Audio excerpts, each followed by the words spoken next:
My name is Steve Trost. I teach entrepreneurship at Oklahoma State University. When Starkers asked me to speak, I gave him 3 options, and so this is the one that he thought would be most interesting. A couple of caveats. When I was on the plane yesterday, I actually thought of a third use case, and so I've added the third one there. And also, I'm going to squeeze in a couple of quick comments from the other options. My purpose here is to start dialogue and to engage in dialogue about ways that we can improve the Hive ecosystem. And so the talk about use cases for NFTs comes from some ideas that I had about some easy ways to incorporate NFTs into layer 1. I talked to block trades a little bit earlier, and so there may actually be a more efficient or even easier way to do it, but this is one way. Okay, so first, some of these quick comments on onboarding improvements. And this comes from some talk that I had with Archange a while back.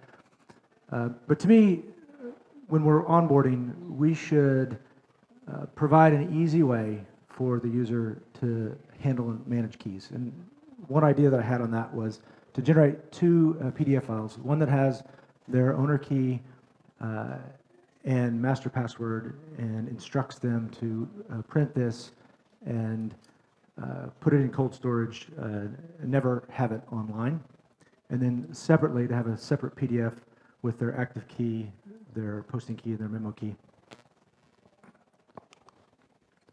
Create a developer bootcamp. I did a blockchain development class for some students a year and a half ago, and they really struggled. And we really need a strong tutorial program and basically a developer boot camp so that we can take people like Archange and we can clone him times 10 or times 100. Allowing Hive Power stakeholders to opt out of curation, where they can receive a guaranteed ROI. So this is something I did the math on this a while back, and it can be done without affecting stakeholder rewards, the balance of stakeholder rewards, author rewards, but will increase the voting power of the manual curators. So if you're interested in this, catch me later, and I can step through the math with you. Revise witness voting. To me, we should be limiting the number of witnesses that a stakeholder can vote for, something in order to 5 rather than 30. And then instant notifications on Hive. So this is something that Brian of London and I are planning to start working on soon. It's based on a concept that occurred to me about 20 years ago. At the time, the infrastructure was not in place to be able to make it scalable. Hive provides that infrastructure, and so I would really like to see this come to fruition. Basically, the steps would be create a Hive mobile instant notification app that would use Keychain Mobile's private key authentication. Users would post threshold parameters to Hive. Whenever a user receives an encrypted memo with Hive or HBD that exceeds their preset threshold, they get an instant notification on their mobile device. So it's basically an anti-spam way to tie instant notifications to Hive accounts. Okay, so now let's get talking about NFTs. So consider a molecule for molecule copy of the Mona Lisa. What would it be worth? The cost of manufactured transportation. Yeah, it would be worth a fraction of the true Mona Lisa, right? Even if it's an exact copy, right? And the reason for that is it does not have the provenance, right? It doesn't have the authorship. So even if it's an exact duplicate, and that's the essence of NFTs. So, I mean, what are NFTs? It's a trustless provenance of a digital asset, which means there's a proof of origin, there's a proof of history, there's a proof of current ownership, and there's immutable reference data. So that's essentially what an NFT is. So consider Genesis CryptoKitty. So I first learned about Genesis in 2018. So she is the first CryptoKitty that was ever minted. And she was sold at auction in 2017 for 247 ETH, which is $114,000 at that time. And when I first heard about Genesis, I was like, this is insane. Who on earth would pay $100,000 for not even the image?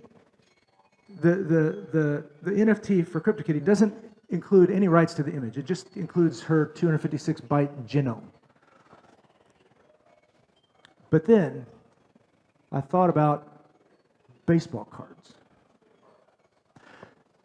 Somebody out there owns the first baseball card that was ever printed, but it is worth only a fraction of its true value because they cannot prove its provenance.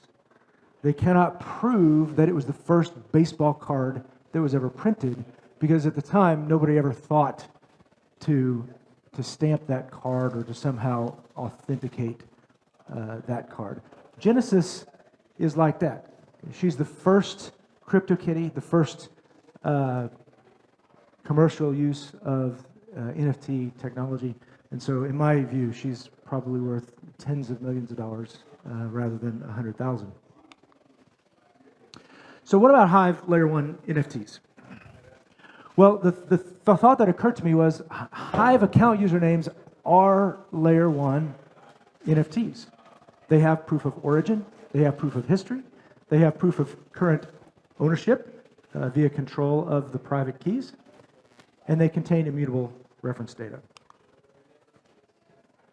So again, I thought of two use cases. I've expanded that to three. So the first use case is Hive exclusionary accounts. The second is Hive HBD bond accounts. And then the third is true Layer 1 NFT accounts.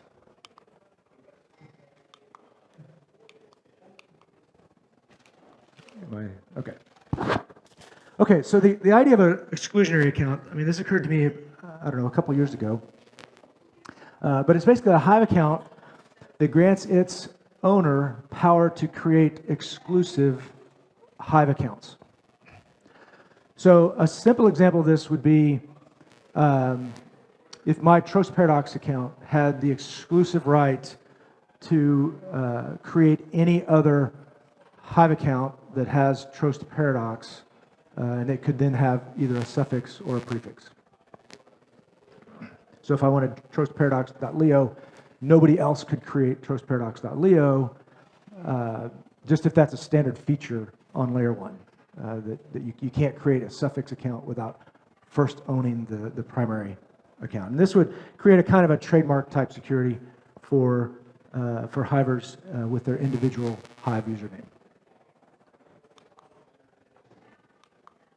But taking this a step further, we could create a special class of Hive exclusionary accounts where the owner of the account would have control over a specific range of suffixes or prefixes. So for example, we could have it could be like anything.exclusive is the exclusive account. I mean, we can name that whatever we want.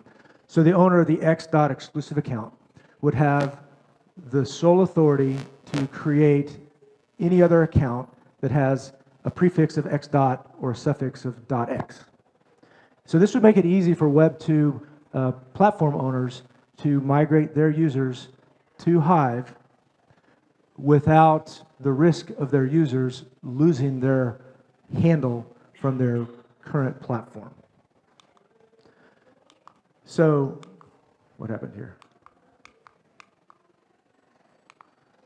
Okay, we lost the page here. But anyway, an example of this would be if Elon wants to migrate over to Hive with his account management, and he has the X.dot exclusive, then any Twitter user who migrates to Hive would have their Twitter handle .x. Now the thought just occurred to me when Cal was speaking that we could do this without Elon, right? We could just have Cal, when he does his Lite accounts, if they do it from Twitter, they actually get their Twitter handle .x, or maybe .l, I don't know. And these can then, these exclusive accounts, they could be auctioned off. If we stick to just alpha prefixes and suffixes, there'd be 26 one-letter exclusives, 670 two-letter, or 17,000 three-letter. So you could price those however you want, but at that price structure right there, it'd be about 50 million Hive to reserve all of those. So next, I want to talk about the second use case, which is the HBD bonds, and this is actually what kind of got me talking with Starkers about this. So the idea here is that we reserve a set of Hive usernames that are just for the function of HBD bonds. So it could be accounts dot and some string of numeric digits. We would have to have layer 1 time vaults. So you would be able to lock up HBD for a specific time period, and the witnesses would be able to control what the APY is and what for various time lengths in the time vaults. We would have to enable ownership of these accounts by regular Hive accounts, and then similarly they would have to be transferable. So for example, if the current APY is 20% for 365 days, as soon as I deposit 100 HBD into a bond account, it's immediately funded with another 20 HBD, so it has 120 HBD, but it's locked up for 365 days. So if I change my mind before 365 days are up, and I want my HBD back, or I want liquid HBD, then I can sell this bond account on a secondary market, and so I would get whatever the market would provide for that, and then the one who receives it, then when the 365-day clock ends, they'll get the 120 HBD. So what changes would be needed to create this kind of HBD bond account? Well, a simple way to do that would be just to have a set of accounts that eliminates the 30-day account recovery feature, and then a third party could act as an escrow to receive the bond account, receive the payment for the bond account, change the private keys, and then send the new private keys to the payer, and send the payment for the bond back to the seller.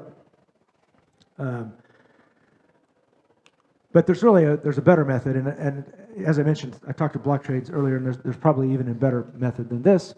But here's a way. So if those special accounts are somehow tied to the owner account, rather than having their own set of private keys, if I own one of these bond accounts, I can then just transfer it like I would any other asset. So the last use case is a true NFT on layer 1 that could be done in a similar fashion. Again, could probably be done easier, but here's just one way. Is that we would have a set of Hive accounts, could be like NFT dot and a string of numeric digits. They would have similar properties to the bond account, be ownable, and transferable.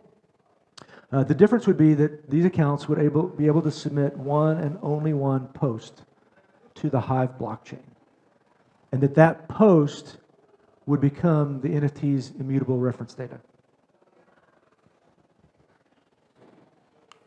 Now we could actually extend this a little bit further as well to have numbered edition NFT accounts. And so the numbered account would still only be able to post one and only one post, but then in that post would include the number of editions. And then that account becomes an exclusionary account that can create the numbered edition NFT accounts.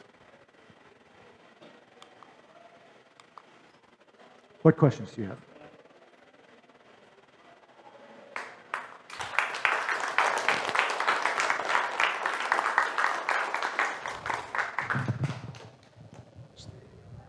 I guess there are a few questions to this. Do we have a microphone for Starkers? Yes. Hey, Steve. Hey. Good to see you. Welcome to HiveFest. Did you speak at all to Taskmaster? I did. So, Do you have any interesting conversations? yeah, so Taskmaster's perspective was it would be far better to have Hive bonds on layer 1. He hasn't talked a lot about that because of uncertainty as to, how easy it would be, and that's part of my interest here is getting the dialogue started about that, because from my perspective, a financial asset like a Hive bond needs to be on layer 1, so it doesn't have the additional counterparty risk of being on a layer 2. So the layer 2s can handle transfers and those sorts of things, but at its core, to me, that financial instrument needs to be a layer 1. And this is, again, just one way where one way that could be done. There could be an easier way. Cool. Thank you very much. Some more questions. If there's no others, I'd want one more. Regards to you're obviously very senior in OSU, and you've got a research department, or you're affiliated with some research departments, I assume. Is there any research or opportunities for doing research using the Hive ecosystem inside of OSU? Is there any way that people can maybe contact you to propose research opportunities? So yeah, the way research gets done at the university level is on a faculty by faculty basis. So yes, if there's research things that either I could work on directly, or if I have colleagues who are interested in that space, then I can help make connections there as well. So people can come and approach you maybe if there's any potential opportunities for research? Yeah, absolutely. Awesome. Regarding Thank you, this, I as well have a question after Brian is finished. And I'll just state this. Yes, I am going to take you up on that research offer, because I want to write a research paper about some of the aspects of Hive that I've developed, and I think academic recognition of what we've built on Hive doesn't seem to exist. Yep. So my question is along those lines. Do you have anything that is published in the academic journals or conferences or places like that? Because I'm having a real hard time trying to find sources that Wikipedia will accept so that we can get the Hive Wikipedia page live. No, I don't. Although, I will say I've been in talks with our provost about starting a new center at the university, which would be the Center for Decentralized Management and Governance.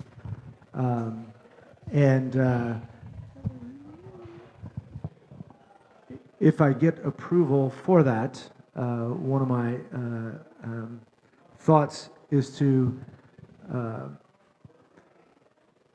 put out a DHF proposal to get some funding from Hive that would then be able to not only help fund the center, but actually to provide naming rights for the center to Hive.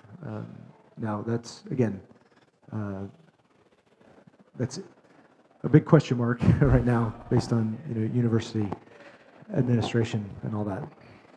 My question goes a bit in that direction. I'm living in one of the cities in Germany where one of the 3 universities of excellence are. City is Aachen.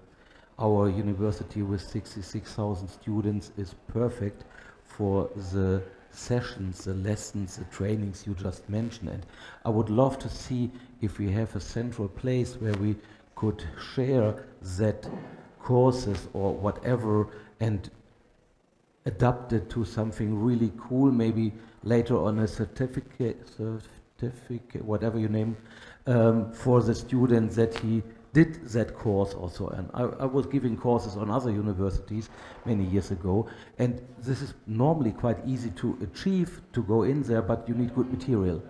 And this is the pain point.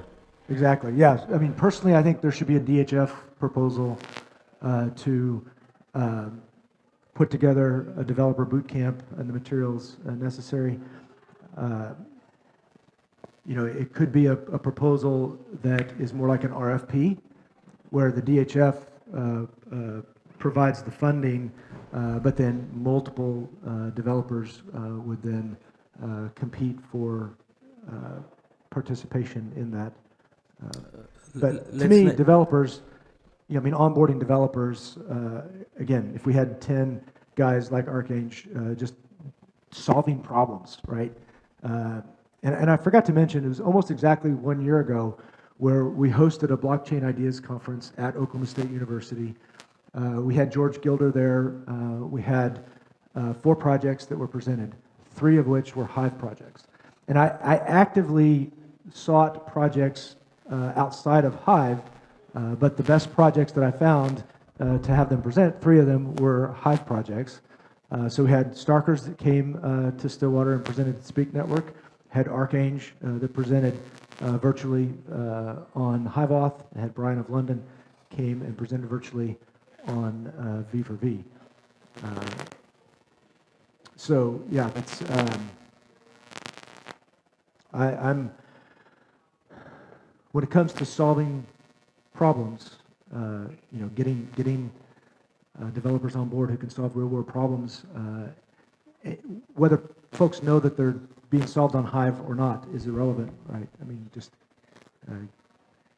Hive is a set of tools and an infrastructure that is extremely powerful. As I mentioned, I had an idea 20 years ago that Hive has the capabilities and infrastructure to solve it. It wasn't solvable back then. So yeah, I'm excited about the various possibilities that exist. And so again, layer 1 NFTs, I think, is a huge one. To be able to provide censorship-resistant NFTs, because an NFT on the Ethereum network is not. And combining that with Speak Network, because right now, if you have an NFT that has its reference to some IPFS address, that can break. But if it's to a decentralized network, then if it's on Speak Network, if I own that NFT, then I'm incentivized to pay the storage for that link, so that that image or that video or whatever that I own the rights to through that NFT, I'm incentivized to make sure it stays there, and the infrastructure exists for it to stay there. Right now, if you own a Bored Ape and the link goes away, then what do you have? You're lost. Yeah. Do we have any more questions? Then I would like to say thank you. Very interesting thoughts, ideas, and maybe soon projects. Thank you.